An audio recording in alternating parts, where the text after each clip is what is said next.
Friends, మీరు ఈ వీడియోలో చూస్తుంది హెవెల్స్ కంపెనీకి సంబంధించిన 200 amps manual type front handle change over switch. Customer issue ఏంటి అంటే EB side neutral pole work చేయట్లేదు అని కంప్లైంట్ ఇవ్వడం జరిగింది. సో నేను అటెండ్ అయ్యి చూస్తే బాటంలో incoming side EB and DG neutral కలిపి ఉన్నాయి. సో నాకు అర్థమైంది స్విచ్లో ప్రాబ్లం ఉంటే ఇన్కమింగ్ సైడ్ నుంచి అవుట్ గోయింగ్ లూప్ వేస్తాడు. సో నేను కస్టమర్కి చెప్పాను, ఇది స్విచ్లో ప్రాబ్లం లేదు, మీరు ఒకసారి డిపార్ట్మెంట్ వాళ్ళని కాల్ చేయండి అని చెప్పా. వాళ్ళు కూడా విత్ ఇన్ ది 15 minutesలోనే రావడం జరిగింది. సో స్టార్టింగ్ నుంచి స్విచ్ వరకు న్యూట్రల్ సంబంధించిన జాయింట్స్ అన్నీ ఓపెన్ చేసి మళ్ళీ రీటైట్ చేయడం జరిగింది.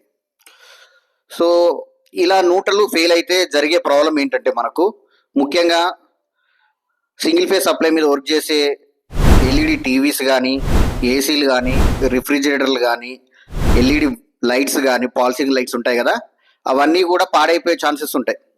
సో మొత్తానికి ఆ జాయింట్స్ ఏదైతే న్యూట్రల్ జాయింట్స్ని రీటైట్ చేసిన తర్వాత ఇక్కడ ఉన్న లూప్ను ఓపెన్ చేశాను.